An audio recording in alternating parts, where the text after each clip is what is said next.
Please be seated.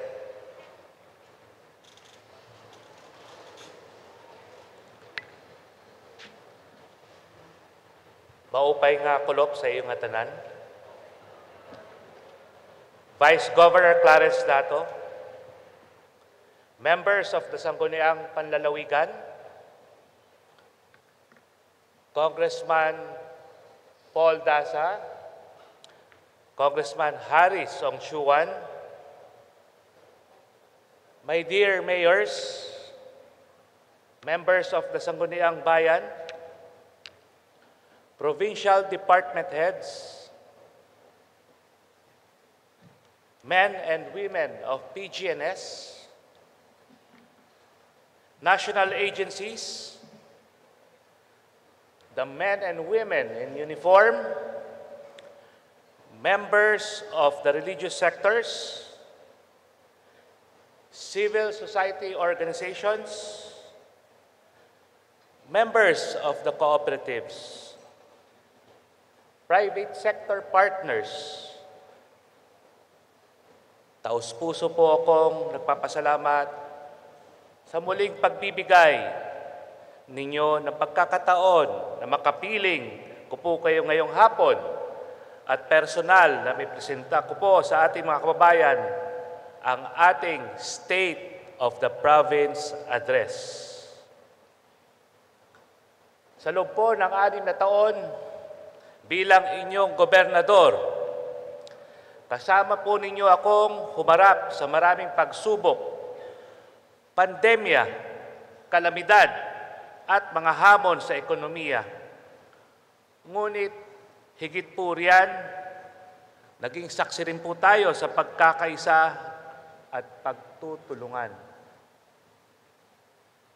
Ngayong araw po, hayaan ninyong ibahagi ko hindi lamang ang mga nagawa sa nagdaang taon,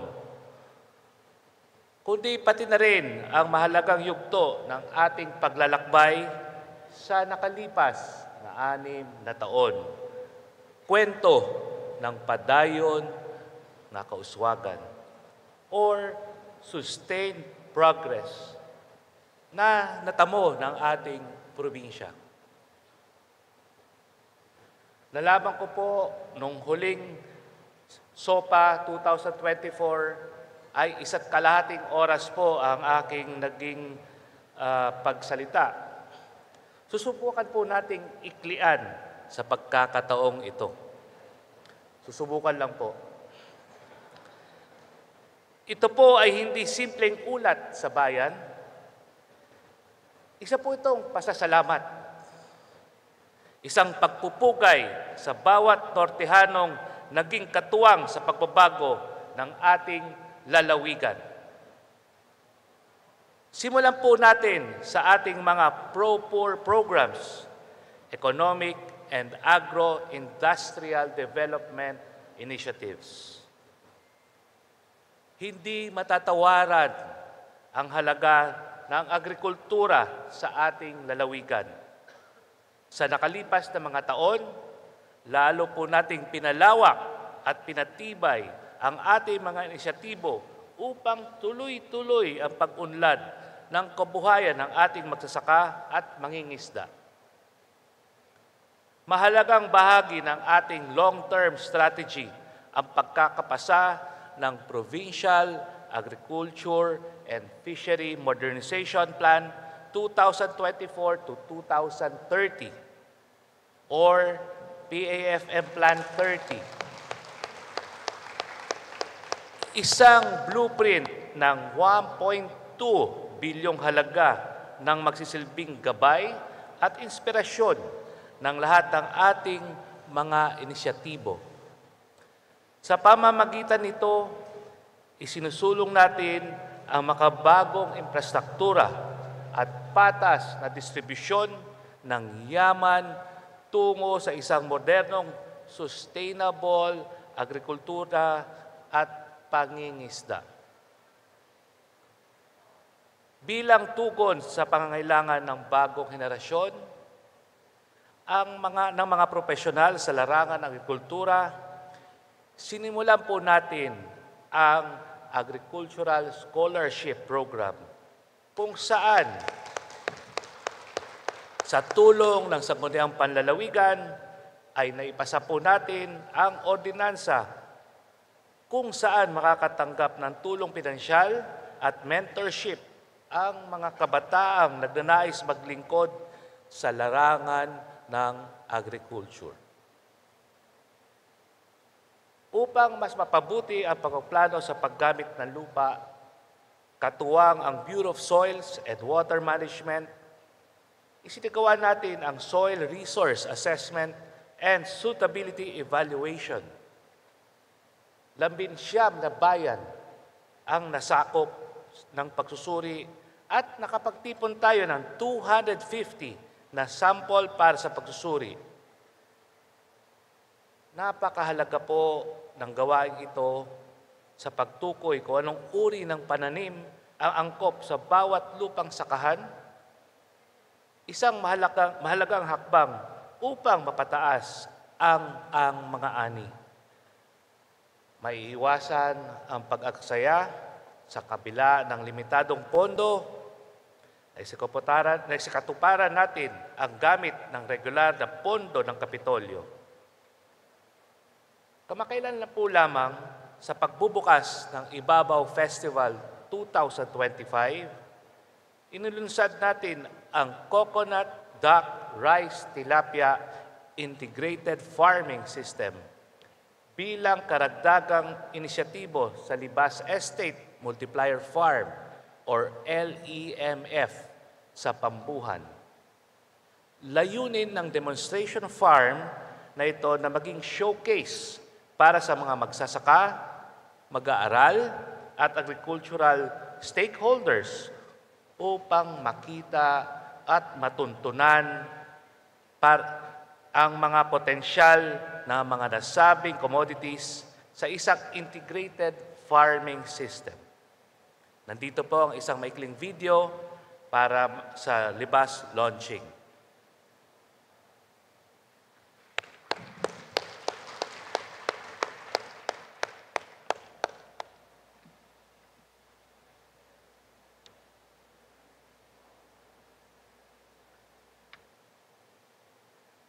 Ang LEMF ay isisulong natin ngayon bilang isang emerging agricultural learning site at magiging venue para sa mga training at maging camping activities.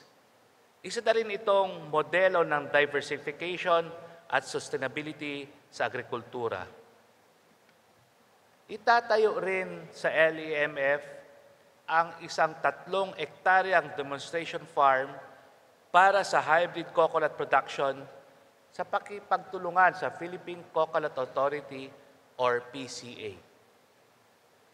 Pinagayaman din sa mga lugar ang mga pananim tulad ng dragon fruit, repolyo, lettuce sa pamamagitan ng hydroponic system at iba pang cash crops upang magsilbing demonstration area para sa iba't ibang teknolohiya at pamamaraan sa pagsasaka. Inaasahan na magiging isang mga agri-tourism destination sa probinsya itong mga sumusunod. Isang patunay ng ating layunin na pagsamahin ang edukasyon, kabuhayan at turismo sa isang espasyo. Ang Provincial Agriculture and Fishery Extension Center or PAFEC sa Barangay Galutan, Catarman, ang nagsisilbing pangunahing sangay ng pagsasanay sa larangan ng agrikultura ng pamahalaang panlalawigan ng Northern Samar. Noong nakaraang taon, matagumpay tayong nagsagawa ng 19 na aktibidad sa pagsasanay na nilahukan ng mahigit 6,000 kalahok mula sa iba't ibang bayan ng lalawigan. Bilang sentro ng inobasyon at teknolohiya, nasa loob ng PAFEC ang Tissue Culture Laboratory na gumagawa ng dekalidad na planting materials para sa abaka at iba pang produkto. Upang mapabilis at mapagaan ang trabaho sa bukid, inilunsad natin ang proyektong Rice Farming Mechanization.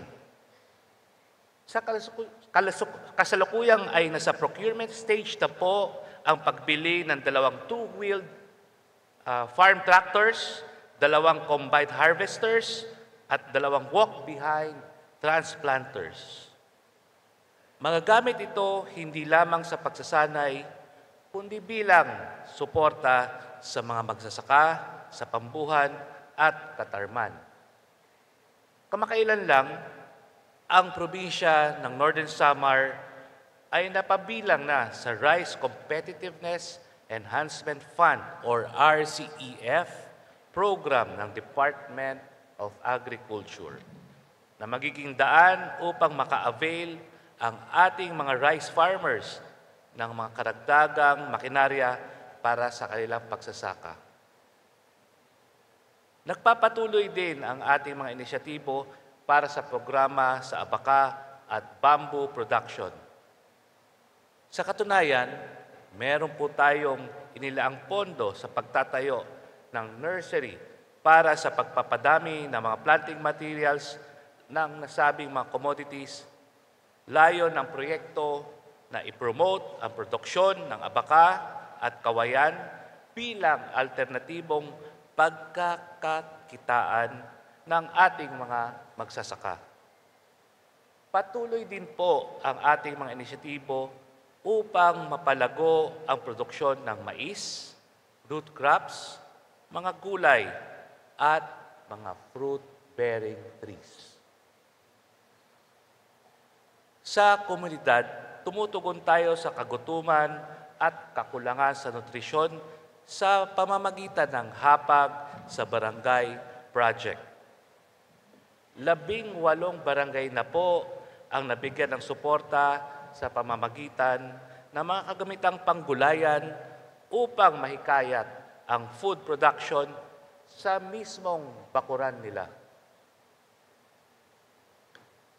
Hindi rin po yayabong ang sektor kung wala ang ating Technology Assistance Program. Nagbigay tayo ng suporta sa produksyon ng palay, mais, gulay, kakao, pili, isda, alimango, bangus, siganid, seaweed, at mga hayop gaya ng manok, itik, baboy, at kambing. Kalakip din ng inisyatibong ito ay ang pakikipag-ugnayan ng PAO or Provincial Agriculture Office sa ibang mga departamento ng gobyerno probinsyal gaya ng PEDIPO upang ilapit ang ating mga magsasaka at mangingisda sa mga potensyal na investor at merkado na magpapaunlad sa nasabing mga sektor. Sa tulong at support ng mga LGU sa rural-based organizations, pinatibay natin ang samahang pangkabuhayan sa Victoria at Palapag upang mapanatiling aktibo at organisado ang mga grupo ng mga magsasaka at mangingisda.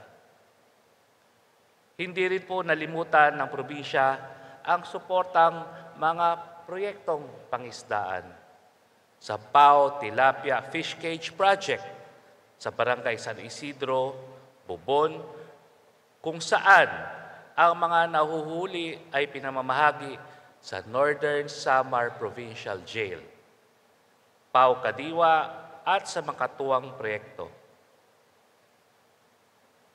Bagamat nakaranas tayo ng fish disease nitong Enero, agad pong nakipag-unayan ang probinsya sa BIFAR para sa kaukulang pagsusuri. Mga minamahal kong Nortehanon, sa kabila ng mga hamon, kakulangan sa pondo, pinsala ng kalikasan, at sakit sa mga hayop, patuloy nating binubuo ang isang agrikulturang makabago, matatag, at makatao. Patunay po ito na sa lalawigan ng Northern Samar, ang magsasaka at mangingisda ay katunay na katuwang sa pag-unlad. Sa pamamagitan ng Animal Health Missions, matagumpay ding nagbibigay ng technical assistance gaya ng deworming, vitamin supplementation, at treatment sa mga may sakit na hayop. Mula pets hanggang poultry, patuloy rin ang animal disease surveillance para masiguro ang maagap na pagtugon sa anumang banta ng mga sakit sa hayop tulad ng African Swine Fever or ASF. Kasama na rin sa mga inisyatibo ng PVO or Provincial Veterinary Office ang livelihood at dispersal programs gaya ng goat, free-range chicken, cattle at carabao dispersals. Mga proyektong nagbibigay pag-asa at kabuhayan lalo na sa mga liblib na lugar. Kaagapay ng programang ito ang ating animal breeding farm sa Libas Estate Multiplier Farm sa Pambuhan na nagsisilbing pangunahing pasilidad para sa pagpaparami ng mga dekalidad na hayop na ipinamamahagi sa mga benepisyaryo. Layunin po ng breeding farm na mapataas ang antas ng local productions ng livestock, mapabuti ang lahi ng mga hayop, at magsilbing demonstration site para sa mga magsasaka at mag-aaral na nais matuto ng tamang kaalaman sa pag-alaga at pagpaparami ng hayop. Huwag po rin nating kaligtaan ang ASF response na patuloy nating pinangangalagaan mula 2024 hanggang ngayon. Ang lahat ng ito ay nagpapatunay na sa Northern Samar, kahit ang tahimik na sektor gaya ng mga hayop sa ating mga bakuran ay bahagi ng mas malawak nating layunin para sa inklusibong kaunlaran sa agrikultura, pangmatagalang seguridad sa pagkain at pantay-pantay na oportunidad para sa bawat Nortehano. Pagdating naman po sa usaping economic development and investment promotion, mula sa pinatunayang ng Northern Samar nito nakalipas na 1 taon, ang kahusayan nito sa larangan ng kaunlarang pang-ekonomiya. Tumanggap ang PGNS ng 2 magkasunod na Presidential Awards mula sa Malacañang para sa pagpapaunlad ng ating business climate at pagpapalakas ng pamumuhunan. Noong Hulyo 2024, kinilala ang lalawigan bilang natatanging katuwang sa pagpaunlad ng Micro, Small, and Medium Enterprises or SMEs sa pamamagitan ng aktibong suporta sa teknolohiya, kabuhayan, at marketing programs sa ilalim ng pangunguna ng Provincial Economic Development and Investment Promotions Office or PEDIPO. Kasunod po nitong Marso 2025, muli tayong ginawaran ng karangalan bilang isa sa kauna-unahang LGUs sa bansa na nagpatupad ng One-Stop Action Center for Strategic Investments.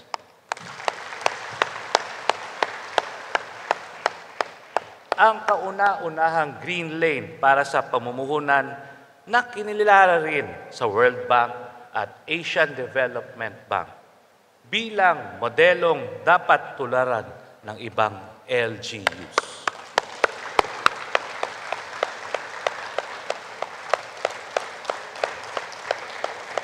Maraming salamat po. Sa 2 karangalang ito, pinagtibay ang kakayahan ng Northern Samar na magsilbing prime investment destination sa bansa. Hindi lamang sa pamamagitan ng magandang polisiya at inobasyon, kundi sa bisa ng matibay na pagkakaisa ng pamahalang panlalawigan at mga LGUs. Sa ilalim ng mas pinatibay na ugnayan sa mga katuwang sa pribadong sektor, sa pangunguna ng Food Security and Economic Development Cluster at sa pagtulong ng Board of Investment, patuloy ang pagsigla ng mga strategic investments sa Northern Samar itong mga nakaraang mga taon. Sa larangan ng agrikultura, inilunsad ng Tao Corporation ang Rice to Rice Hybrid Rice Farming Program sa Lauang, Katubig at Mondragon.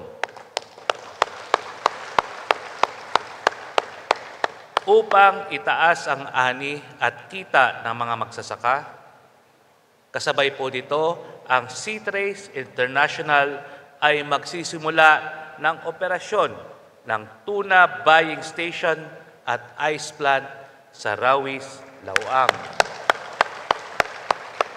Ito po ay libreng pagbibigay ng yelo sa ating mangingisda upang suportahan na maging sariwa ang kanilang huling mga tuna. Sa sektor ng industriya, formal lang pinili ng Island Farm Incorporated ang Bubon bilang lokasyon ng Nortehanon Coconut Industrial Park. Habang sa digital infrastructure naman ay nakaantabay na ang ocular inspection ng Aboitiz Infra Capital para po sa pagtatayo ng common cell site towers. Sa renewable energy, naunguna po ang ating probinsya sa buong Region 8 bilang lokasyon ng malalaking proyekto sa RE. Sa San Isidro, patuloy ang proseso ng Gemini Wind Corporation para sa 19 billion peso expansion ng 206 megawatt project ng Lihangin Wind Energy Corporation. Napakaswerte po ng bayan ng San Isidro. Katumbas nito ang dagdag na 38 na additional wind turbines na may 8 megawatt capacity bawat isa. Samantala, pinangungunahan ng Copenhagen Infrastructure Projects ang 108 billion offshore wind energy project sa 6 na bayan mula sa Bubon hanggang Lauang.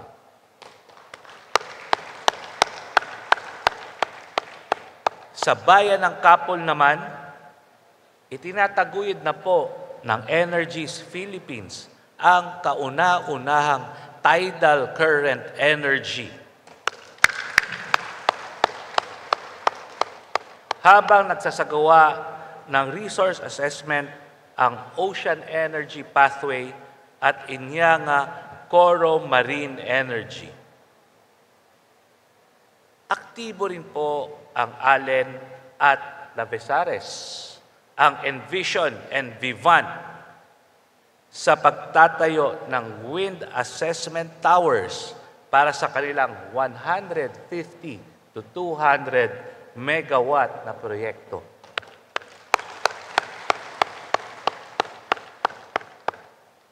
Sa kabuuan, ang mga proyektong ito ay hindi lamang magbibigay ng malinis na enerhiya, kundi magsusulong din ng mas maraming trabaho para sa ating mga kababayan. At economic development para sa ating probinsya. bilang makasaysayang hakbang tungo sa mas matibay na ugnayan, pinagtibay ng pamalahang panlalawigan ng Northern Samar at lalawigan ng Benguet ang isang Sisterhood Agreement noong Marso 14, 2025 sa Benguet Provincial Capital. Ang kasunduang ito ay naging posible matapos mapansin ng lalawigan ng Benguet ang pagkilalang natanggap ng Northern Samar mula sa Malacanang sa pamamagitan ng 2 presidential awards.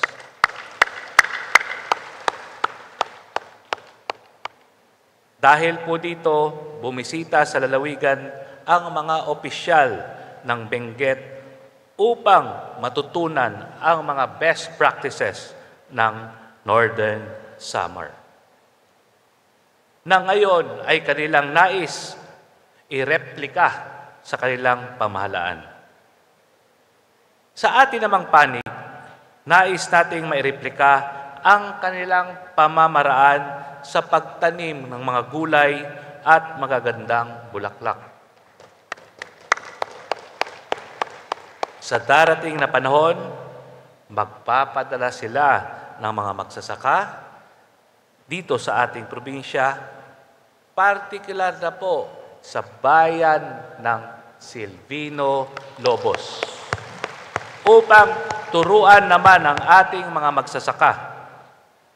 Ang nilagdaang kasunduan ay naglalayong magkaroon ng palitan ng estratehiya sa larangan ng good governance, turismo, agrikultura, IT, kultura, kalusugan, edukasyon, at iba pa. Inaasahan nating magbubukas ito ng pinto sa maraming oportunidad para sa kaunlaran ng 2 lalawigan at magpapatunay na sa kabila ng distansya, ang pagkakaisa ay posible para sa kapakanan ng ating mamayan. Pagdating naman po sa roadworks and other infrastructure projects, ikinalulugod ko pong ibalita na marami na po ang nakumpletong proyekto sa nakalipas na mga taon. Sa ilalim po ng inyong lingkod, mas pinaigting natin ang pagpapatayo ng mga infrastrukturang tumutugon sa pangunahing pangangailangan ng ating komunidad. Pangangalaga sa kalikasan, kaligtasan sa panahon ng sakuna hanggang sa enerhiya at pabahay. Sa nakalipas na 5 taon, nakumpleto natin ang mahigit 9 na tulay, mahigit sa 17 ng farm-to-market roads, mahigit sa 23 na classrooms, 4 na health stations, mahigit sa 38 na evacuation centers, seawall at river control, mahigit sa 4 na solar streetlight projects, at mahigit sa 20 na repair, rehabilitation at improvement projects. Hayaan po ninyong ibahagi ko sa inyo ang mga ilan sa mga bagong proyekto na atin pong natapos. Kabilang sa mga naitayong tulay ang Sangay na po Bridge sa Palapag, Tangkalan-Lanoy Bridge sa Bubon, Kalangkaan Bridge sa Lope de Vega. Samantala, kabilang sa mahalagang road construction and improvement projects natin ay ang Arellano Farm to Market Road sa Bubon, road improvement mula sa highway hanggang Cagaasan, Lauang, concreting along La Perla, Caboloan, Yabiapan Provincial Road sa Lauang, at repair, rehabilitation ng Mondragon, Silvino Lobos Road. Hindi na po maiiwasan, traffic na po sa Silvino. Ang mga proyektong ito ay pinapaganda ang pagbibigay serbisyo sa mga hard-to-reach areas, pinapaikli ang oras sa pagbiyahe at nagbubukas ng mas maraming economic opportunities sa mga malalayong barangay. Bilang isang lalawigan na nakaharap sa panganib dulot ng kalikasan, partikular na po ang bagyo at storm surge, isinulong po natin ang pagtayo ng mga protective and resilient maritime infrastructures tulad po ng seawall sa Barangay Kahayagan, Lauang, seawall po sa Barangay Kabakungan, Allen, pati ang mga pantalan ay inayos at pinaganda tulad po ng Rawis Marginal Wharf sa Lauang, sa San Roque Wharf at Port Development sa San Isidro. Ang mga ito ay hindi lamang nagbibigay proteksyon sa mga coastal communities mula sa storm surge, kundi makakatulong din sa kanilang mga kabuhayan. Bahagi naman po ng ating advokasya para sa disaster reduction ay ang pagtatayo ng mga matitibay at maayos na evacuation centers sa mga lugar tulad ng Barangay Cag-Abaca, Catarman, Barangay Poblacion, Lope de Vega, Barangay Bagakay, Palapag, Barangay Mungol-Bungol, San Vicente.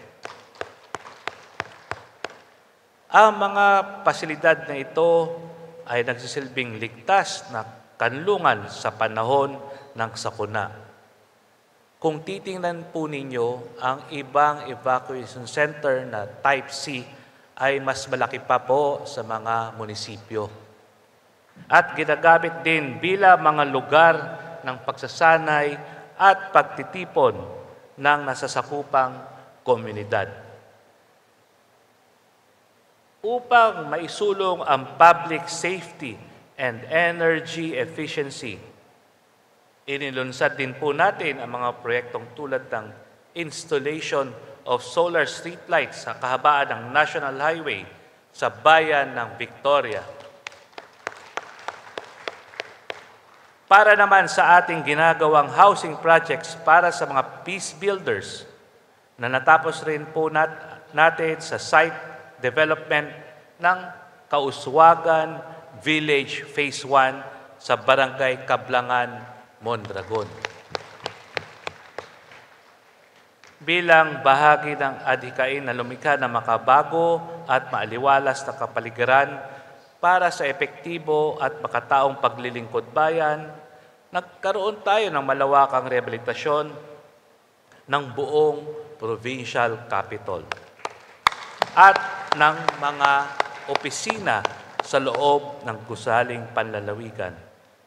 Halos matatapos na rin po ang ating pagmodernize ng lahat ng mga opisina sa Kapitolyo upang pasiglahin ang kolaborasyon at mapataas ang produktibidad ng mga kawani, kasama rin sa pasilidad ang mga air conditioning units, malawak na waiting areas, internet connectivity, gender sensitivity, and PWD-friendly comfort rooms at function rooms. Kung napapansin po ninyo ang ating provincial gym at ibabaw hall, di hamak na pwede pong ipagmalaki sa buong rehiyon, na kung saan madali at madami tayong nagagawang activities dahil maayos itong venue at kahit ang ibang mga pribado at pampublikong organisasyon ay nangungupahan dito sa ating pasilidad. Ito po ay isang magandang halimbawa na lang sa convention ng Integrated Bar of the Philippines at Philippine Nursing Association. Dito po ginanap Nakakadagdag ito sa ating ekonomiya at turismo dahil ito ay dinaluhan ng mga delegates sa iba't ibang lugar. Patuloy pa rin po ang pagpapagawa ng ating Provincial Kauswagan Center and Isolation Facility, na kung saan ito ay may training and production center para sa ating mga producers in food and handicrafts. At dahil nais nating ipagamit sa lahat ng mga interesadong producers, meron din po itong dormitory na pwedeng tulungan na maging tirahan ng mga producers na galing sa malalayong lugar. Kinikilala po ng pamahalang panlalawigan ang mahalagang papel ng ating Provincial Monitoring Committee, Project Monitoring Committee or PPMC sa pangunguna ni Mayor Mary Ann Abalon.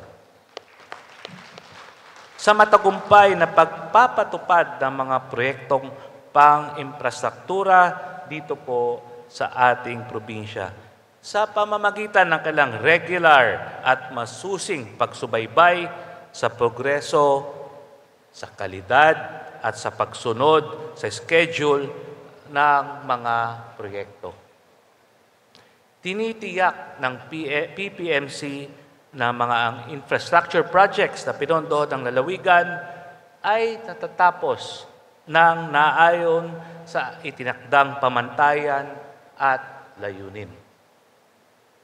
Mula sa mga ospital at kalsada hanggang sa mga water system, slope protection at farm-to-market roads, ang PPMC ay nagkatuwang sa pagsusuri ng mga physical na accomplishments, pagbibigay ng technical na rekomendasyon at pagtitiyak ng kaligtasan ng mga manggagawa at mamamayan.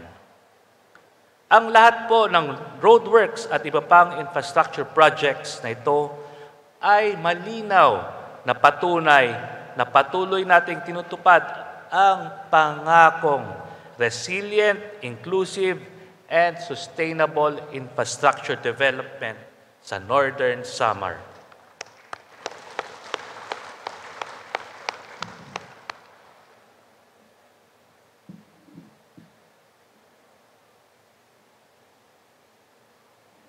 Isang mahalagang bahagi ng ating layunin bilang pamahalaan panlalawigan ay ang patuloy na pagbibigay ng oportunidad sa trabaho at personal na pag-unlad ng ating kababayan sa tulong ng Northern Samar Public Employment Service Office or NSPESO.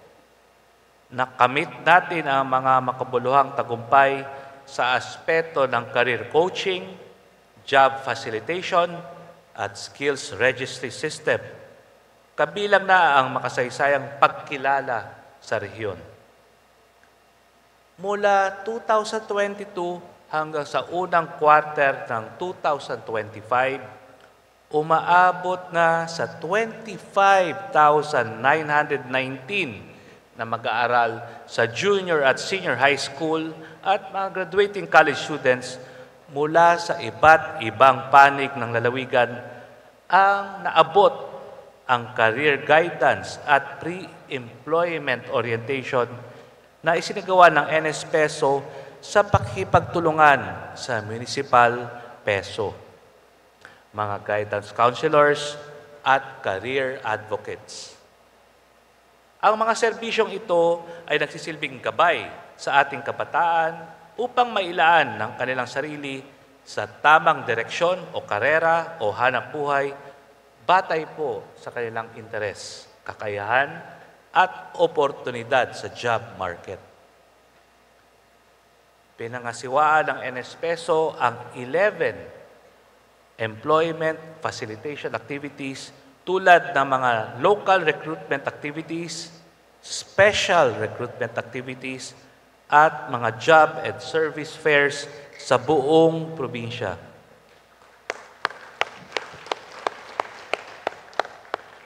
Sa pamamagitan ng mga ito, 10,060 na job seekers ang nai-refer sa iba't ibang trabaho. At 7,866 sa kanila ang matagumpay na nabigyan ng trabaho, katumbas ng 78.19 placement rate. Sa paggamit ng PEIS or Peso Employment Information System, napalawak ng NS Peso ang pag-access ng mga job seekers at employers sa isang centralized database ng mga kakayahan, kwalifikasyon at oportunidad. Dahil dito, nangunguna po ang Northern Samar sa iba't ibang kategorya ng Best PEIS Users Award na isinagawang Peso Year-End Performance Assessment noong 2024 sa Tacloban City.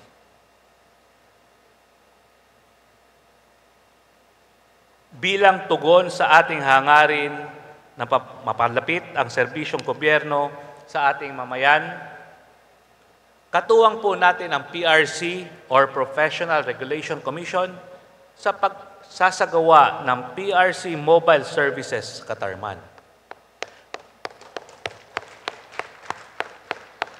Mula po 2022 hanggang 2024, meron na pong 5,495 na kliyente ang nabigyan ng serbisyo mula po sa aplikasyon hanggang sa renewal at authentication ng kanilang mga dokumento.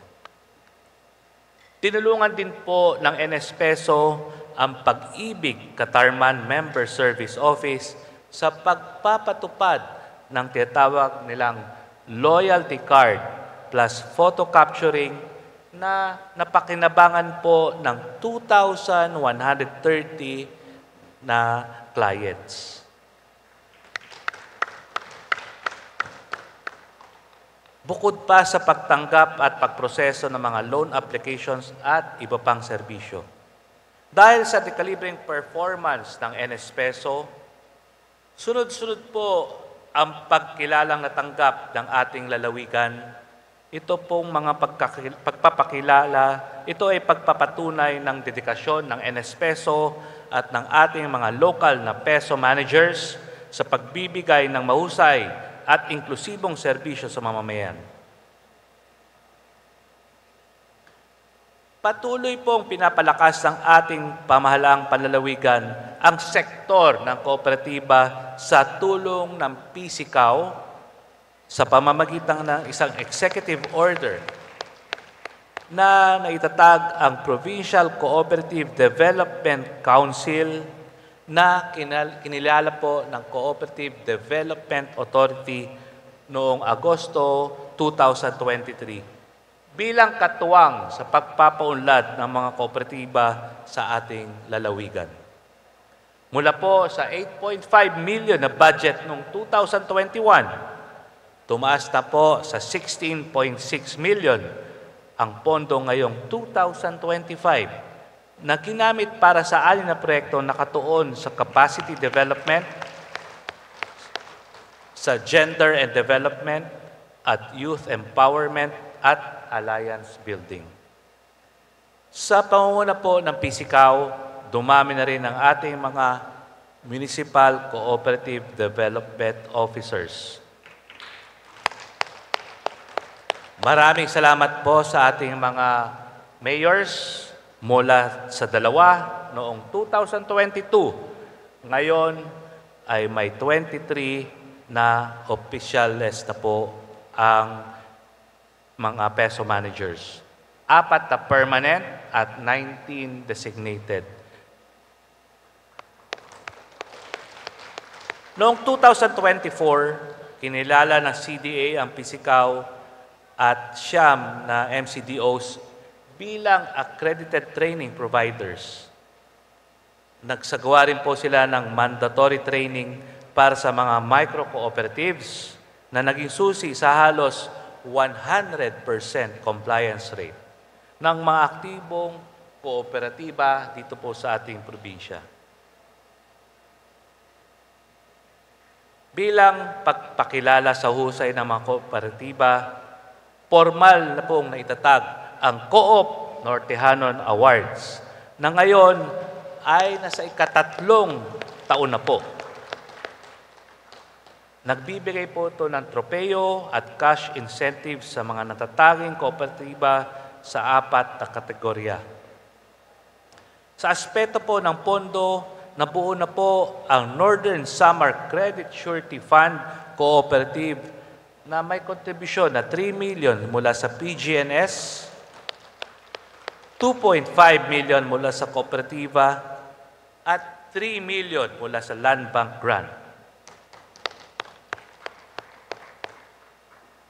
Kasalukuyang inaayos ang MOA at legal documents upang tuluyang maisakatuparan po ito. Kasabay ng unti-unting pagtanggap ng lalawigan sa ecotourism at small-scale manufacturing, namayagpag po ang likha ng mga lokal na artisan, mga produktong yari sa abaka, nito at tikog na sining at kultura ang pinagmulan.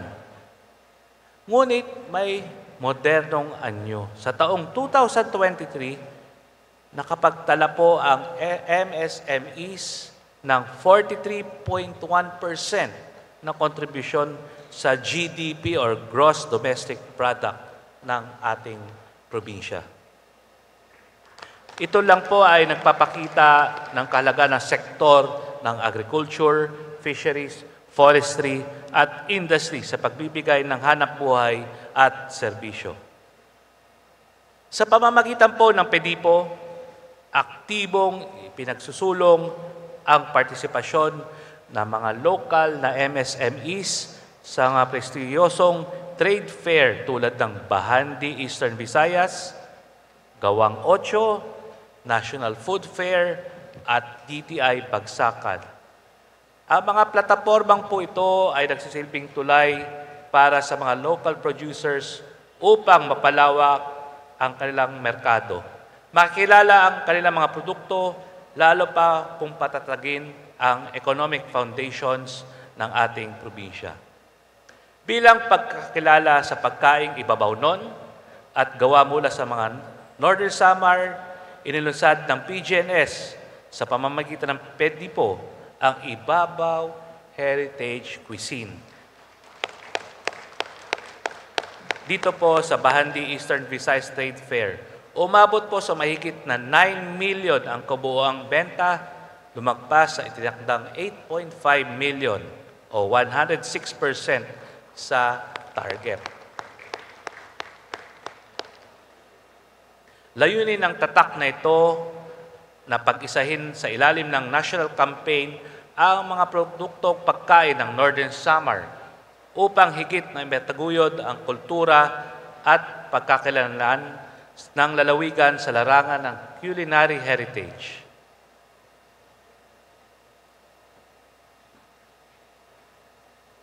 Mahaba po ito. Sa larangan ng mabuting pamamahala, buong pagmamalaki pong ipinapaabot ng 2 sunod na taon na nakamit natin ang Seal of Good Local Governance.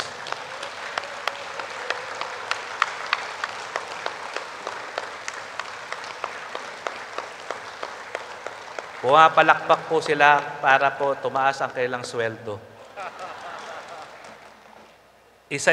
Thank you po. Isa ito makabuluhang patunay na ang ating pamanampalalawigan ng Northern Samar ay patuloy na lumalampas sa inaasahang pamantayan, isang pamahalang tapat, bukas at may malasakit sa tao. Ang SGLG ay hindi lamang parangal, kundi paalala na ang ating mga programa at polisiya ay nakatuon sa kapakanan ng bawat Nortehanon. Noong 2023, matapos ang masusing pagsusuri ng SGLG National Validators,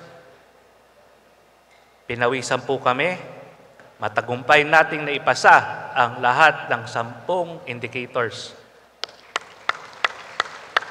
At sa halip na magpahinga sa tagumpay, agad po nating sinundan ito ng isa na namang matagumpay na SGLG validation noong 2024 na kung saan 10 munisipyo ang nakasabay sa ating parangal. Congratulations po. Isa itong malinaw na ebidensya na samang-samang tagumpay dito sa ahensya ng gobyerno, LGUs at ng mga mamamayan. Hindi po biro ang makamit ang SGLG. Ngunit dahil sa disiplina, dedikasyon at sama-samahang pagkilos, muli nating naiangat ang ating probinsya bilang isa sa iilang probinsya sa bansa na nakapagtamo ng back-to-back SGLG recognition. Ang tagumpay na ito ay bunga ng ating kolektibong pagsisikap mula sa mga tauhan ng Kapitolyo, sa mga municipal LGUs at sa bawat opisyal at kawani na nagsisikap araw-araw para maisakatuparan ang mga ating mga layunin. Bilang bahagi ng ating adhikain para sa mga epektibong pamamahala at mas tumutugong serbisyo, isinulong po ng PGNS ang pagbuo at pag-elevate ng ilang opisina upang tutukan ang mga pangangailangan ng ating lalawigan. Naitatag po natin ang Provincial Youth Development Office or PYDO at Provincial Disability Affairs Office or PDAO upang mapalakas ang representasyon at serbisyo para sa mga kabataan at mga persons with disabilities. Gumawa rin po tayo ng Provincial Economic Development and Investment Promotion Office or PEDIPO at pinalakas po natin ang NS Peso at Provincial Tourism Office. Isa sa mga pinaniwalaan kong makakatulong sa ating mga LGUs ang pagtukoy ng mga angkop na programa or interventions para sa ating mga kababayan ay ang tinatawag po nating CBMS. Kaya po naman, patuloy po nating sinusuportahan ang Philippine Statistics Authority sa pagsasagawa ng programang ito dito sa Northern Samar. Ang ating probinsya ay isa sa iilang probinsya sa bansa na kung saan 100% ang nakapagsagawa ng CBMS mula 2022 to 2023. Kaya naman po, sa pagkatapos ng 2024 Census of Population and CBMS, meron tayong datos na makukumpara kung may naging magandang epekto ang ating mga programa. Sa pamamagitan ng CBMS, makikita natin agad ang eksaktong kabahayan ng mga vulnerable sectors tulad ng senior citizens at PWDs bilang ng mga out-of-school youth, dahilan kung bakit hindi sila pumapasok sa paaralan, bilang ng beneficiaries ng Employment Assistance at Livelihood Program, at pati na ang detalye kung ano ang ginagamit nila sa pagluluto at kung may nagamit ba silang mga palikuran. Dumako naman po tayo sa financial standing ng provincial government. Sa kabila ng mga hamon ng ekonomiya, nananatiling matatag ang kalagayan pinansyal ng PGNS. Nitong pagtatapos ng 2024, sa kauna-unahang pagkakataon, sa loob ng 6 na taon, umabot na po sa 9.38 billion ang kabuuang halaga ng mga ari-arian ng probinsya. Patunay na patuloy na pagtaas ng halaga ng ating infrastruktura, kagamitan at pondo. Kasabay nito, muling nabawasan ang utang ng lalawigan na bumaba sa 1.14 billion ang mababang natala simula noong 2019. Ang net worth or equity ng Northern Samar ay lumago pa sa 7.68 billion na nagpapakita ng isang lalawigan na may matatag at malusog na pananalapi. Sa usapin naman ng kita at paggasta, nakapagtala ang lalawigan ng kita na 2.36 billion noong 2024 na mas mataas kumpara sa 1.92 billion noong 2023. Kasabay po sa paglago ng kita, itinaas rin natin ang ating paggastos para po sa maraming programang makakatulong sa ating komunidad, tulad ng mga infrastruktura, public services, at iba pa pong social programs. Ang pinapakita nito ang maingat at epektibong mga financial administration sa pangunguna ng ating Provincial Finance Committee na isa pong patunay na habang pinalalawak natin ang programa at serbisyo para sa mga Nortehanon, na itataguyod natin ang isang maayos, responsableng at napapanatiling pamahalaan. Upang mapalakas ang kakayahan ng mga lokal na pamahalaan sa pagpaplano para sa klima at kalikasan, nakikipag-ugnayan po ang pamahalaang panlalawigan sa University of Los Baños or UPLB para sa pagtatag ng Graduate Diploma in Environmental Planning. Kasabay ng programang ito ang pagpapatuloy ng technical assistance mula sa UPLB sa ating mga LGUs upang mapabilis ang pagbuo at pag-update ng kanilang CLUPs or Comprehensive Land Use Plans, lalo na sa aspeto ng Climate and Disaster Risk Assessment or CDRA. Sa pamamagitan ng pagsasanay at workshop, natutulungan ang mga bayan na matukoy ang mga hazard-prone areas at makabuo ng mga plano na nakakatuon sa kaligtasan, katatagan, at pangmatagalang pag-uunlad.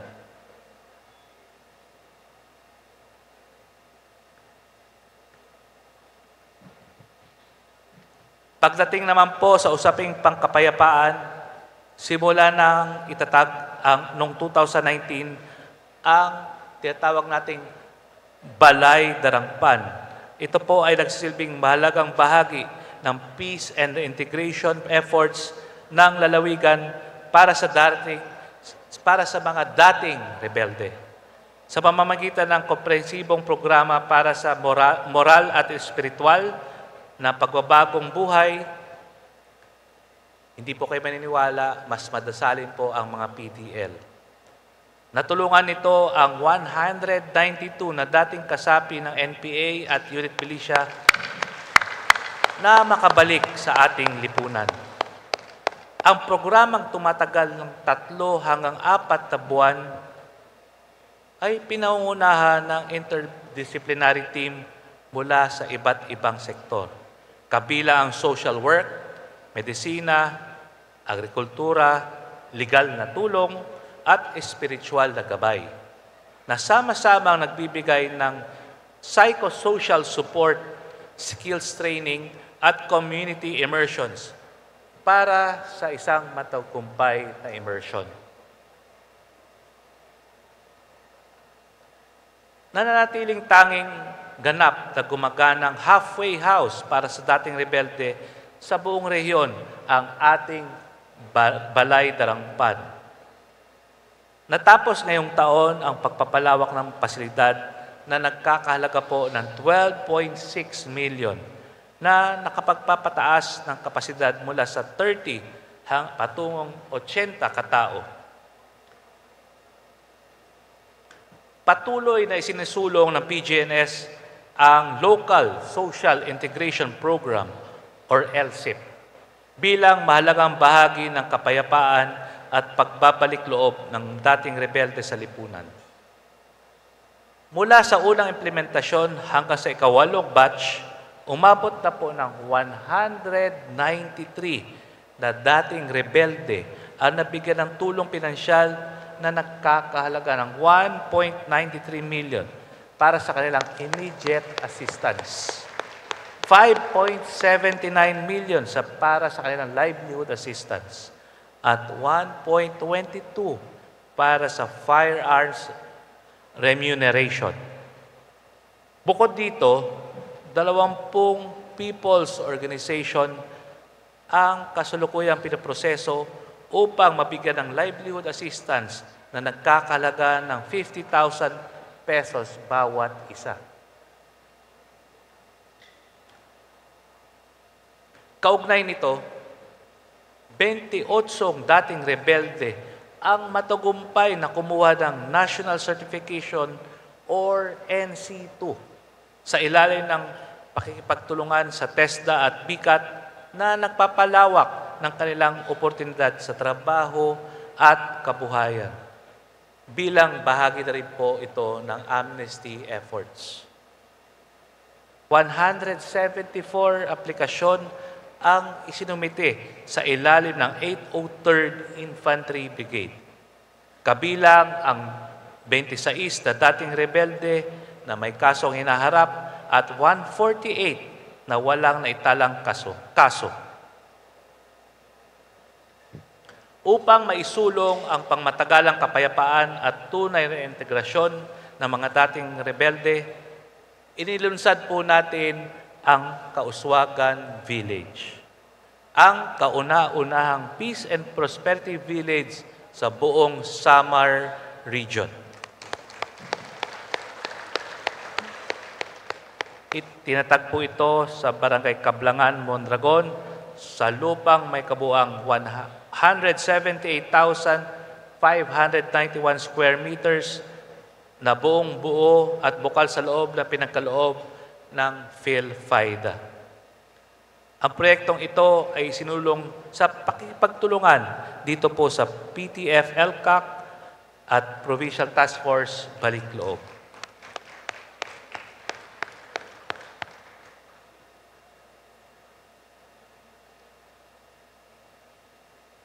Patuloy din na pinatutunayan ng PGNS na walang maiiwan sa pag-unlad.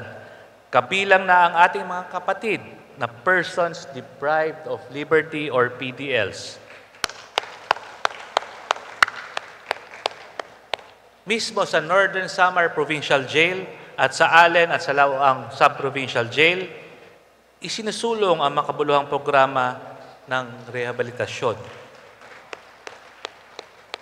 Kabilang dito ang pagsasanay sa village production, organic farming, at tote bag making. Ito po ay sa pakipagtulungan ng TESDA BICAT at DepEd ALS. Ang mga ani ng gulay at produktong gawang kamay at mga sertipiko ng pagkumpleto ay nagsisilbing patunay na kahit sa likod ng rehas, ang pag-unlad ay posible kung may tunay na malasakit at suporta ang pamahalaan.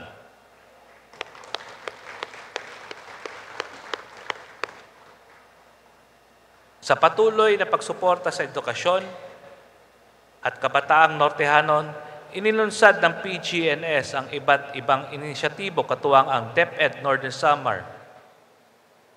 Ito po ay ang Sana All Readers o Strategic Activities for Nortehanon School to Achieve All Readers. Kumuha po tayo ng mga learning support aids mula sa school year 2023 at 2025 na ibuwan ng sweldo or allowance na humigit kumulang na 11,000 pesos. Kasabay nito ang pagpapatuloy ng pagkuha ng provincial paid teachers na may sweldo na 13,200 kada buwan. Patuloy pa rin po ang scholar ng probinsya na nagbibigay ng semestral allowance para sa ating mga deserving college students na tunay pong nangangailangan. Sa larangan naman po ng infrastruktura, ang ating Special Educational Fund, hindi rin natin kinalimutan ang paglinang ng kakayahan ng ating kabataan sa sports at journalism. Umabot po sa higit kumulang 12 million ang inilaang pondo para sa pagsali ng ating student athletes sa Provincial Athletic Meet, Evraa Meet at Palarong Pambansa.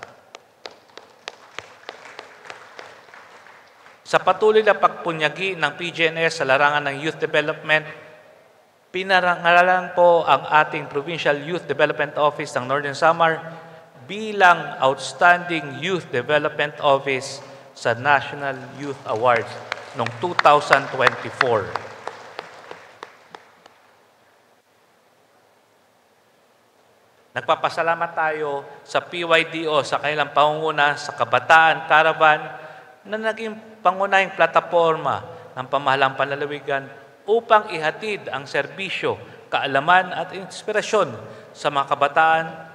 Tampok po sa Caravan ang Disaster Preparedness Training, Organic Vegetable Production, Adolescent Health, Mental Health Awareness, Safe Spaces Act, Financial Literacy, at Youth Leadership Development. Kasabay nito, pinagtibay ang ugnayan sa mga lokal at pambansang institusyon gaya ng UNICEF, National Youth Commission, at pinalakas ang kakayahan ng mga youth-serving organizations. Sa lahat ng ito, isang malinaw na mensahe ang namamayani. Sa kabataan ng Northern Samar ay hindi lamang pag-asa ng bayan. Sila ay kasalukuyang katuwang sa pagpanday ng isang mas maliwanag na kinabukasan. Patuloy pong pinangungunahan ng PSWDO ang pagpapatupad ng polisiyang at ordinansang nakabatay sa karapatan at pangangailangan ng mahihirap or marginalized sector. Kabilang dito ang ordinansang nagbabawal sa pagsasangla ng cash cards ng mga benepisyaryong ng ayuda, pagbibigay ng insentibo sa octogenarians at centenarians, ang rebisyon ng Provincial Children's Welfare Code. Isinusulong din po ang pagtatag ng Provincial Persons with Disability Affairs Office at ang pagbibigay ng insentibo para sa ating barangay health workers at child development workers.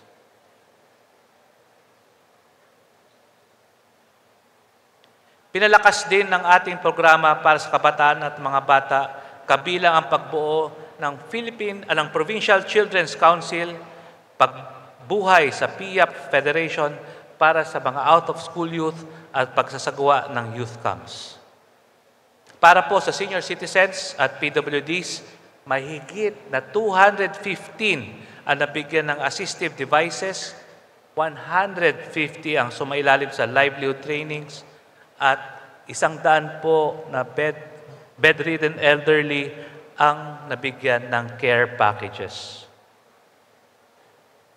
Samantala, pinalakas ang advokasya para sa kababaihan at pamilya sa pamamagitan ng caravan, job fairs at forum, habang inilunsad ang MOVE o Men Opposing Violence Everywhere. Itinatag ang Provincial Federation of Solo Parents noong Hulyo 2024. Bilang suporta sa grassroots health services, patuloy po nating pinapalakas ang hanay ng mga BHWs. Umabot na po sa 115 million pesos ang naipamahaging insentibo mula 2019, habang 777 BHWs ang nakatapos ng basic training course.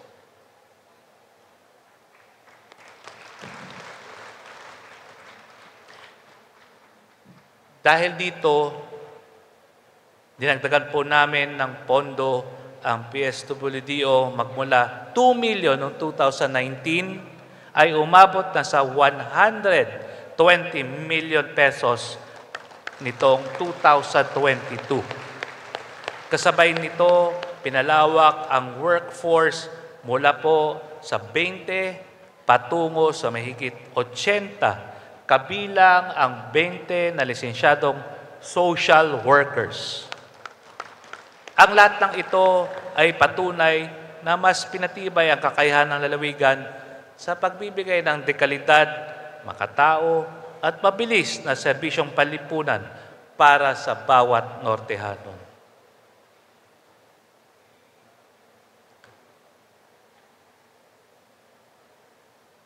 Bago ko po ipagpatuloy, nais ko pong ipakita sa inyo isang maikling AVP tungkol sa natapos nating mga kauswagan caravan.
Maraming salamat po. Ang Kauswagan Caravan ay isa sa mga programang pinakamalapit sa aking puso. Ito ay sinilang mula sa simpleng hangarin na madala ang serbisyong gobyerno sa bawat Nortehanon. Kahit gaano pa man kalayo ang at kanilang mga barangay, sa bawat pagpunta namin sa liblib na lugar, nakita ko po mismo na ang hirap ng ating mga kababayan na matagal nang hindi naaabot ng mga serbisyong dapat ay para sa kanila. Dahil dito, isinulong natin ang Kauswagan Caravan. Isang multi-sectoral convergence initiative na ngayon ay naipatupad na sa 189 barangays sa 22 na bayan na nakaabot na sa mahigit 254,000 katao. Sa tulong ng 37 national agencies, salamat po, sa 6 na NGOs, salamat po, at sa 129 na pribadong partners, maraming salamat po. Naipahatid natin ang serbisyong medikal, dental, legal, pangkabuhayan, agrikultural at marami pang iba na direkta sa kanilang mga kamay. Isa sa mga bahagi ng caravan na hindi ko po kailanman maipapalampas ay ang tinatawag na deep dive. Isang personal na pagbisita sa isang piling pamilya sa bawat barangay. Kasama ko po dito po kami nagde-date ng aking may bahay, si Bless, na laging handang makinig, yumakap at mag-abot ng munting regalo gaya ng damit, laruan, or hygiene kits na siya mismo ang naghanda. Ang kanyang presensya ay palaging nagbibigay ng init at aliw sa bawat pamilyang aming nadadalaw. Sa mga sandaling yon, mas naririnig namin ang tunay na kwento ng ating mga kababayan. Ang kanilang mga pangarap, mga hamon, at ang pag-asang kahit papaano ay may gobyernong nakikinig. Ang deep dive kasama ang focus group discussion at post-caravan planning ay isinasagawa natin upang matiyak na ang kanilang mga hiling ay maipatunay sa programang tunay na tumutugon sa kanilang pangangailangan. Isinasabay rin natin ang tree planting upang palalimin ang diwa ng malasakit. Hindi lamang para sa isa't isa, kundi para na rin sa kalikasan. Ang Kauswagan Caravan ay hindi lang programa.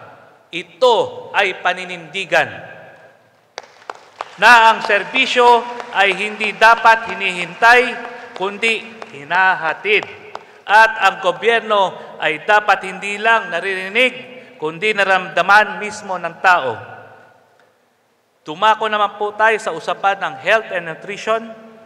Sa nakaraang mga taon, patuloy ang Provincial Population Office sa kanilang programang Responsible Parenthood and Family Planning na nagpapatupad ng ilang proyekto tulad ng RPFP class, pre-marriage orientation at counseling, kalalakihang tapat sa responsibilidad at obligasyon ng pamilya or katropa.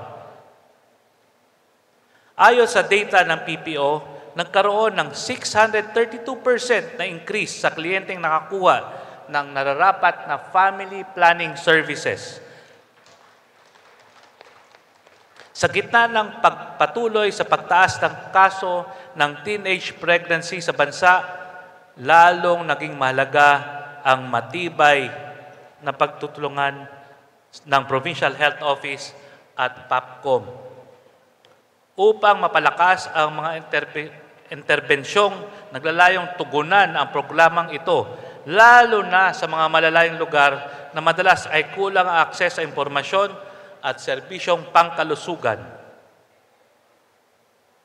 Mga kababayan, ang serbisyong pangkalusugan ay isa sa mga pangunahing pangangailangan na inaasahan ng ating mamayan mula sa kanilang pamahalaan. Bilang inyong gobernador, lalo akong tumitibay sa paniniwala na ang pagkakaroon ng sapat, maayos at makataong tugon sa mga isyong medikal at pangnutrisyon ay hindi lamang tungkulin kundi obligasyon natin sa bawat Nortehanon.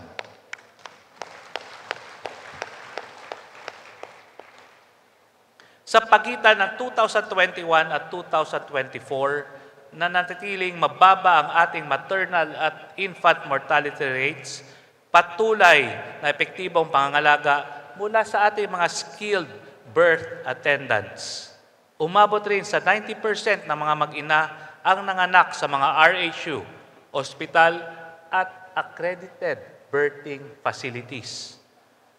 Ang access sa modern family planning methods para sa mga kababayang edad 15 hanggang 49 ay patuloy ding tumataas.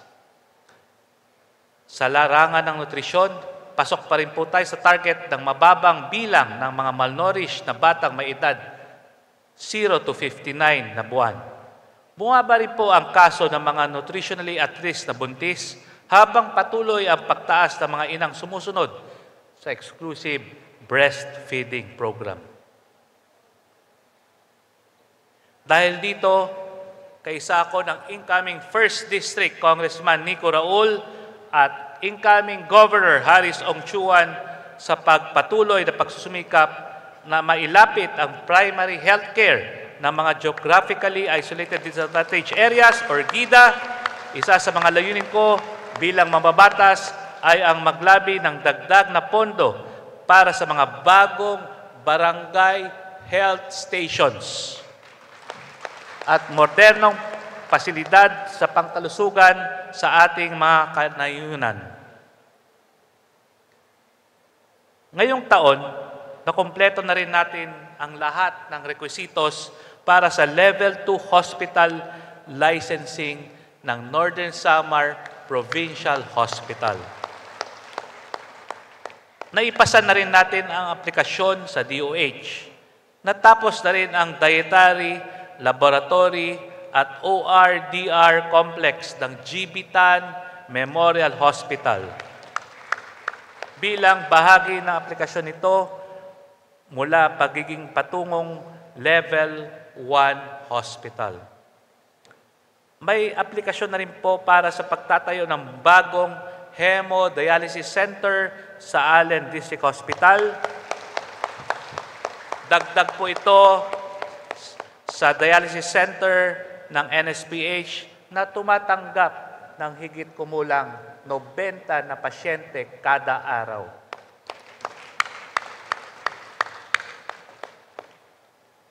Isa sa mga pinakamagkabuluhang tagumpay natin ay ang pagdoble ng ating Human Resource for Health.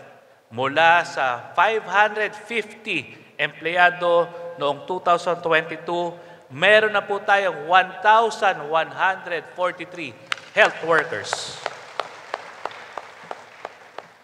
Ngayon din ay nakikita natin ang bunga ng ating PGNS Scholarship Program.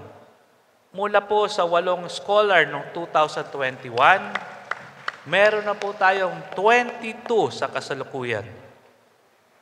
Meron na po tayong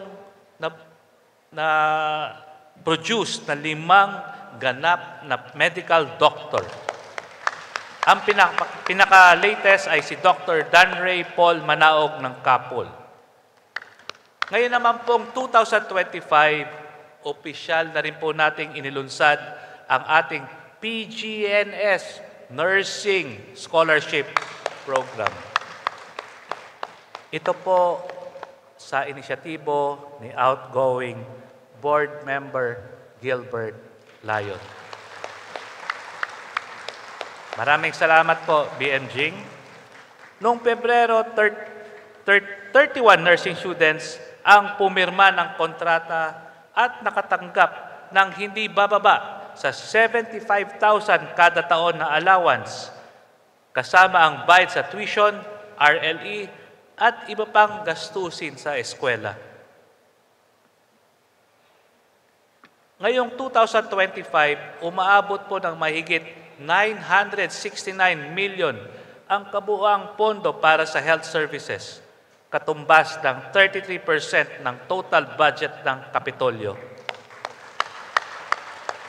Mula sa 600 million noong 2021. Umangat din ng 356 million ang ating PhilHealth claims income sa pagtatapos ng 2024. Magmula po yan sa 206 million noong 2023. Patunay nito ang pagkakilala ng ating Provincial Health Office sa mga national at regional bodies, kabilang na ang presentasyon ni Dr.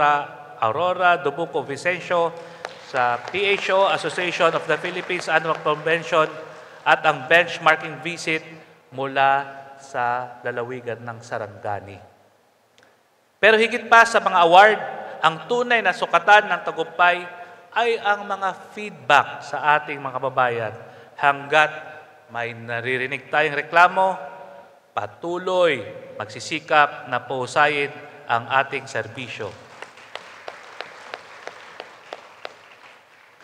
Bilang tugon sa pinakamatagalang pangangalaga sa kalikasan, patuloy ang suporta ng pamahalang panlalawigan sa mga inisyatibo ng PGNRO para sa pamamahala ng 3 local forest conservation areas sa Mondragon, Pambuhan at Silvino Lobos. Kabilang ang 270 na puno na tinanim sa Katarman bilang bahagi ng anibersaryo ng lalawigan, na itatag ang pansamantalang nursery, na ilagay ang mga environmental signage at naisulong ang mga inisyatibo para sa protekta sa kagubatan bilang tugon sa epekto ng climate change.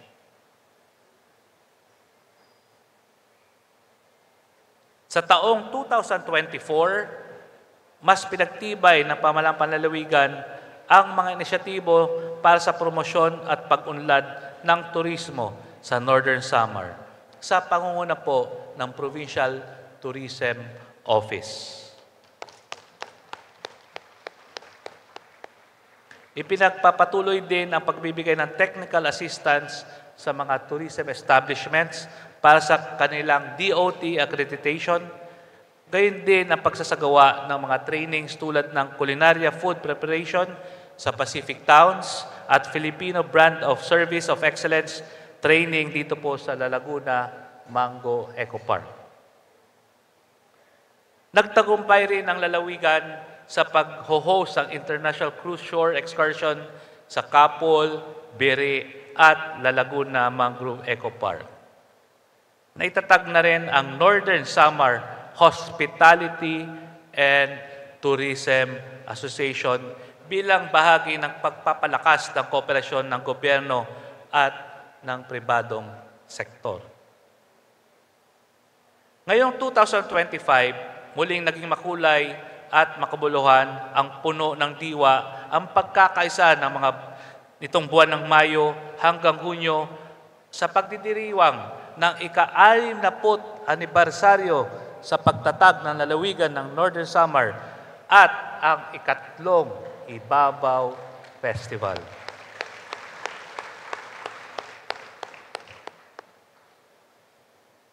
Sa kauna-unahang pagkakataon, natuwa po ang ating mga board members. Naging bahagi ang Northern Samar ng Miss Universe Philippines pageant bilang host province para sa isang official tourism photoshoot ng humigit kumulang 63 na kandidata noong Marso 30 hanggang April 2, 2025. Ang mga likas na yaman ng ating lalawigan mula sa makasaysayang Kapul Island at Biri Rock Formation hanggang sa mapanlikhang pink sand ng beach sa Sila. Hindi matatawaran ang naging epekto ng kolaborasyon sa pagpapakilala sa ating lalawigan bilang rising destination sa larangan ng turismo. Ang Miss Universe Philippines Partnership ay patunay ng malakas at lumalawak na national visibility ng Northern Samar bilang emerging tourism and cultural hub.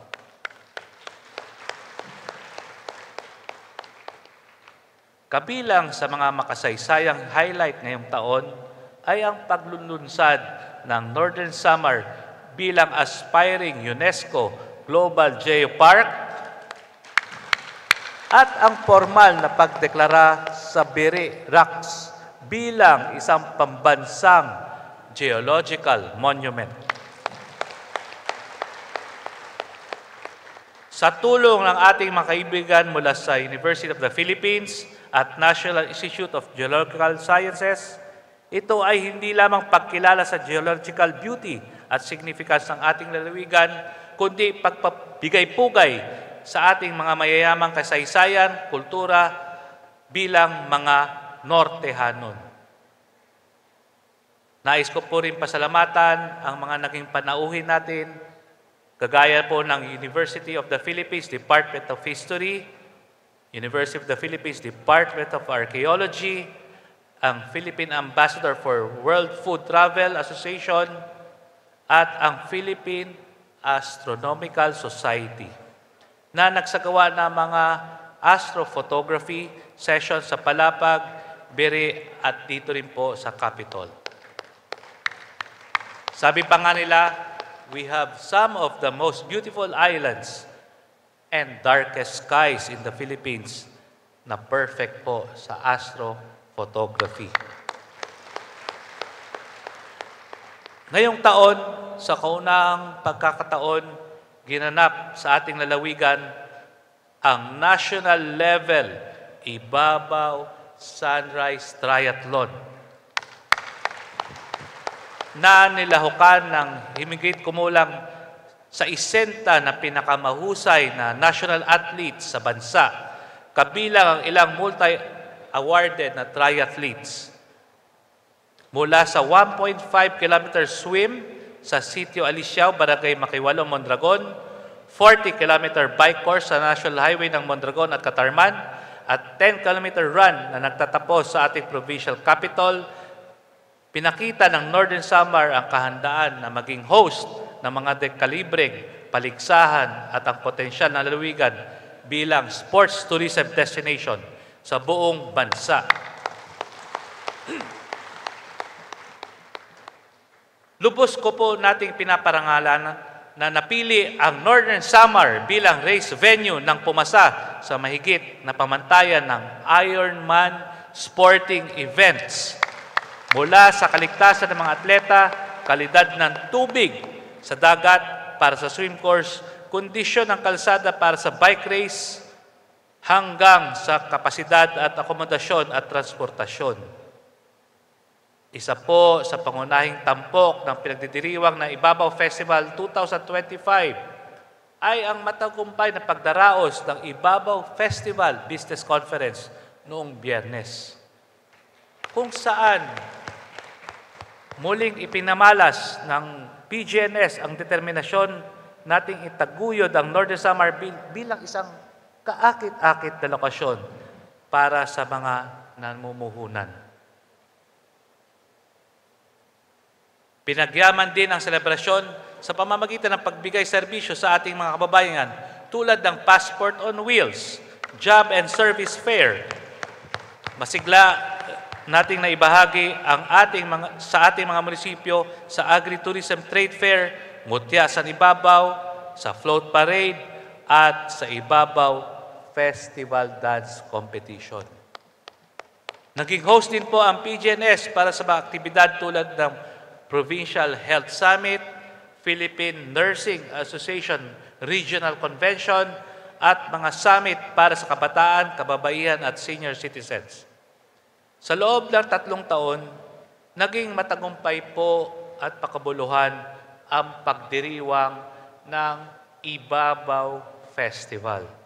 Isang patunay ng ating sama-samang pagsumikap na itaguyod ang ating kasaysayan, kultura, pagkakalanlan bilang mga Ibabawnon. Ang tagumpay ng ating Ibabaw Festival ay hindi magiging posible kung wala ang masigasig na pakikiisa at suporta ng ating mga municipal LGUs. Na buong puso ring binahagi ang kanilang tanging kasaysayan at tradisyon. ang kanilang aktibong partisipasyon ay nagsilbing haligi ng festival. Ngayong hapon, nais ko rin pong personal na magpasalamat sa mga national agencies, sa lahat ng mga tulong na binigay sa ating probinsya at sa ating mga mamayan. Nais ko pong itagdag na isinasagawa din natin ang ating tinatawag na convergence ng national agencies at ng ating pamahalaan probinsyal, na kung saan pinag-uusapan ang mga proyekto at mga tulong galing sa national upang masubaybayan ito ng maayos. Sa ating mga kasama sa simbahan at ibang relihiyon, alam ko po na araw-araw niyo po ako pinagdadasal, kaya taos-puso po ako nagpapasalamat sa mga private sectors na naniwala sa mga sumusuporta sa ating mga programa. Maraming salamat din po. Sa aking dream team, opo, totoong merong dream team, pero minsan lang sila naging pasaway. Maaring may ilang bagay na di nyo naiintindihan, pero nagtitiwala ako sa inyo. Malayo ang narating ng ating probinsya at malaki ang naging parte ninyo. Kayo ang isang nagbibigay sa akin ng inspirasyon. Maraming salamat sa Dream Team.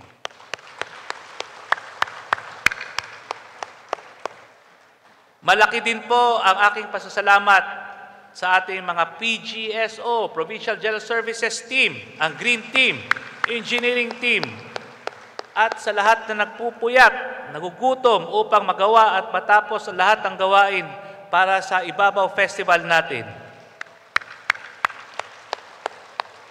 Masasabi ko po, hindi po nasayang ang inyong pawis at pagsikap dahil marami tayong napasaya. Bata man o matanda. Sa mga department heads, PGNS employees, sa ating katuwang, Vice Governor Clarence Dato, mga board members, mayors, at sa inyong lahat, lubos po akong nagpapasalamat. Gayon din po, taos-puso ang aking pasasalamat sa ating mga kababayan sa lahat ng mga Nortehanon dito man o sa ibang panig ng bansa at daigdig na patuloy na nagbibigay inspirasyon sa ating mga adhikain. Sa bawat pagtangkilik, sa bawat pagdalo at bawat pakikiisa, ipinapamalas natin ang ating pagkakaisa at pagmamahal sa ating sarili. Lahat ng anumang narating ng probinsya ay hindi po maaabot kung hindi dahil sa inyong lahat.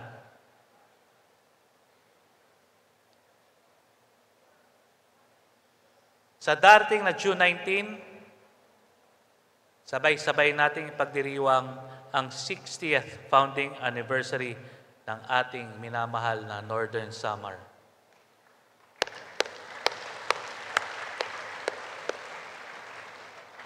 Isang lalawigan na dati ay hindi alam o kilala ng maraming Pilipino.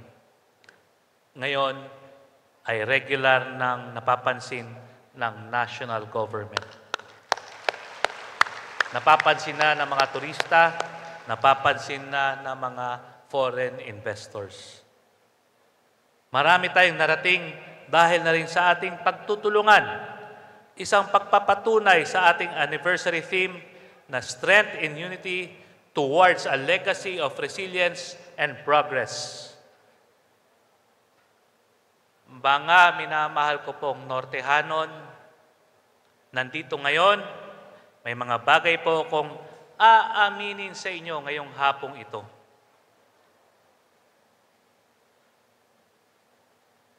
Nais ko pong aminin sa inyo kung saan nanggaling ang pagmamahal ko sa ating probinsya.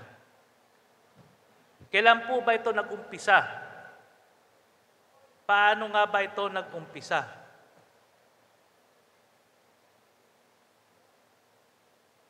Ang sagot ko, ito ay nagmula sa pagmamahal ng isang anak sa isang ama.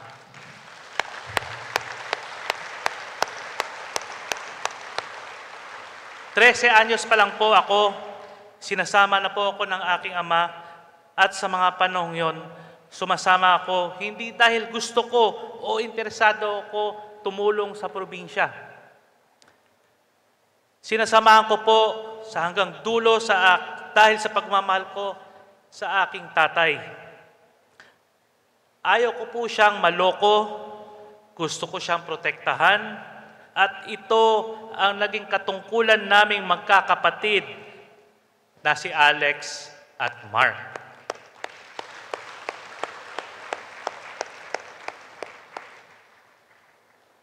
Pero napag-isip-isip ko na sa panahon na sumasama ako sa kanya, nakita ko sa kanya kung paano siya makipagkapwa, nagseserbisyo, at sa higit sa lahat, ang kanyang pagmamahal sa bayan. Aaminin ko po sa inyo na itong panahon na mas lumalalim ang aking pagmamahal sa ating probinsya, at ito po ang nakakapagbigay sa akin ng lakas na lalong pagputihin.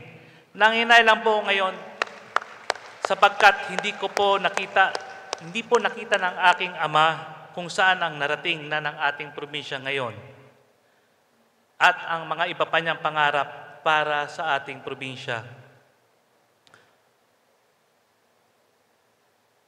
Sa loob ng aking puso, iniisip ko, sana proud po siya sa narating ng Northern Samar.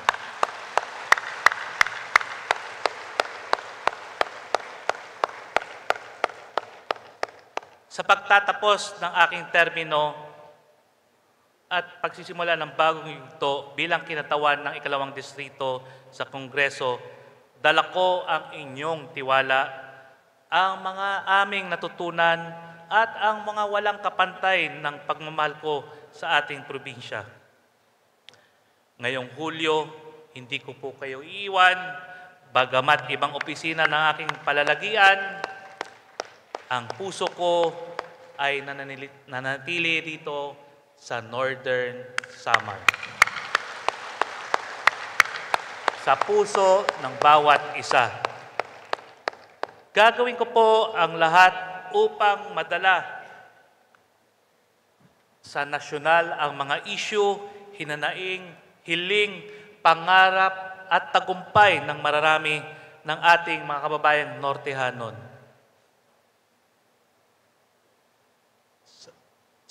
Sa aking minamahal na pamilya, sa aking misis, si Bless, sa mga anak kong si Felici at Marco, Emil at Joanna, sa aming bunso si Ethan, sa aking dalawang makukulit na apo, Emilia at Estelle, sa aking dalawang tiyahin, si Auntie Belen at Auntie Day, na buong-buo ang suporta sa aming magkakapatid, at higit lahat sa aking minamahal na kapatid na si Alex at Mark. Mga minamahal kong kababayan, ang hapong ito ay hindi hapon ng pamamaalam. Ito ay hapon ng pagbubunyi at pagpapahayag. Ako po si Edwin Marino Ongchuan, ang inyong abang lingkod, humaharap ngayon sa inyo na may panibagong pangako na gagawin lahat para sa ating mahal na Northern Samar at sa mga Nortehanon. Maraming salamat sa inyong pagtiwala, suporta at pagmamahal. Lahat ng ating nakamit ay bunga ng pagkakaisa at paninindigan. Patuloy tayong maging marigon, maniswagon, ngan malipayon. Maraming salamat po.